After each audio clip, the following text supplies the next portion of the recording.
That's right. Yeah. Now, growing up in the '60s, I mean, I know that you had a big influence being in West Virginia at the, a real crucial time, big time, high watermark for country and bluegrass. But I was curious that, as you became a teenager in the late '60s, early '70s, I mean, on the national scale, bluegrass would have, at least radio wise, seemed kind of like outer space. And I was wondering why, or what was it about it that you came back to it, or that was always the path instead of maybe rock and roll or something else. Well, ironically, I think there was an infrastructure for bluegrass that had emerged by that time. With the festivals around the country, every community sort of has a bluegrass association that um, promotes people learning the music as well as local concerts, and they interface with the growing national public radio hookups, statewide hookups, and vice versa. There was a lot more airplay actually for bluegrass, and the people were able to pinpoint where to find it there as the mid '70s came along, and we just waltzed into that. Pete Wernick Hot Rides had a little bit of a national reputation, and we just were able to sort of link up. It was like everybody was studying this, but it was like it was there. There was a sort of a circuit you could build, and in the winter and in the summertime, and there was a magazine, and there was a little bit of radio airplay. It was good. Well, when I've talked to other folks that came up at that time, like, John Cowan or John McEwen or things like that, and they said that it was almost like when everyone else was focused on rock and roll or folk music, that they just kind of fell into this whole new world that they either didn't know existed or had enough of a space where they could actually stand out. Yeah, I guess the McEwen, those guys hit gold. They said, well, they were doing some good stuff and getting some notice, and then they went, oh, let's look at country music and bluegrass and do a collaboration. And that Circle record was like a watershed moment where all the hippies said, oh, this is cool. This is cool. They did their part to pave the way for somebody like me as well. So did Old in the Way. Those were some of the things, and before that, a few movie things and TV things that sort of keep bluegrass going. We keep referring back to the classic stuff. It's just like fashion. It goes in and out. It gets outrageous. It goes to a traditional view again, and then it goes back. And bluegrass is kind of this solid rock that kind of informs a lot of everything in American music. And it's, that's why the blues and bluegrass and jazz, traditional jazz even, won't go away. Do you remember your earliest memory of being exposed or being aware of what bluegrass was? Well, I think that probably hearing it on, I was starting to play the guitar right about the time that the Beverly Hillbillies TV show started. And, I was taking lessons from a guy briefly, and he played a little banjo, and he said, have you ever heard Earl Scruggs? And I said, I'm not sure. He said, it's the music on Beverly Hillbillies. I said, yeah. And we agreed that it was fantastic. So that was probably my first awareness of it. And what does it mean to you now that you've spent a good portion of your life dedicated and exploring this genre? What does it mean to you in 2017? Well,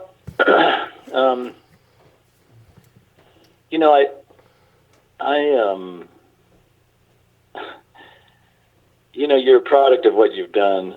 I've learned about the rest of the world by learning about the community within bluegrass. I've learned, I've traveled the world. I've gone to Asia. I've gone to Japan anyway, and I've gone to Australia, and I've gone to, Europe a lot. And it's funny. I think the music itself is, and the history of it is fascinating.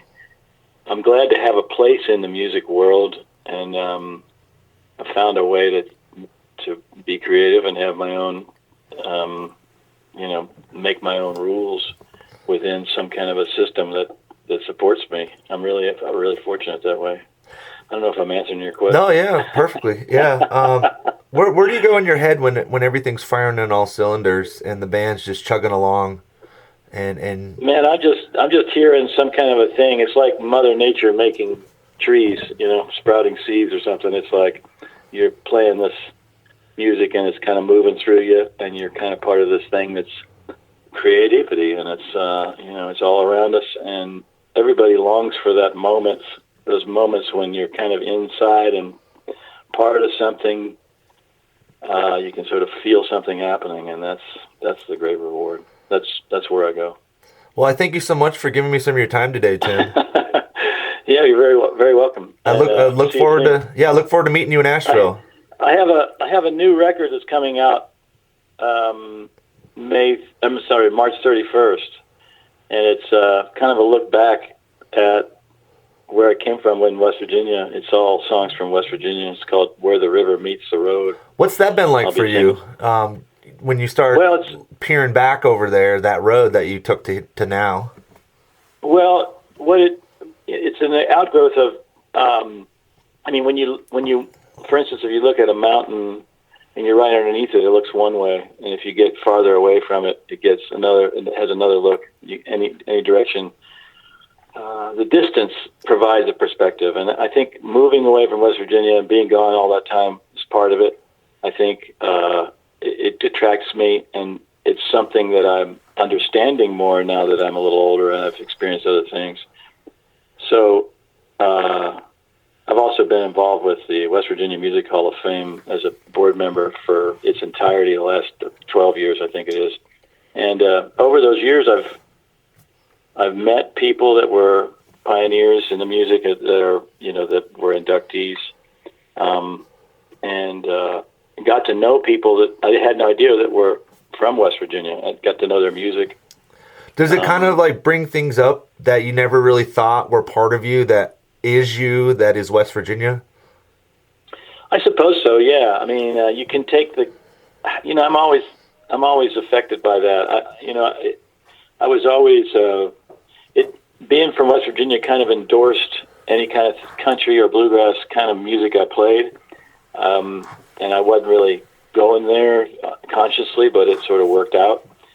And now I'm kind of realizing, that is where I come from, and I did have a good grounding, but I'm mostly kind of giving back to that grounding right now, trying to underline it and underline the value of it. It's got to be pretty cathartic to look back. I mean, you're not old by any means, but you've had such an extended career.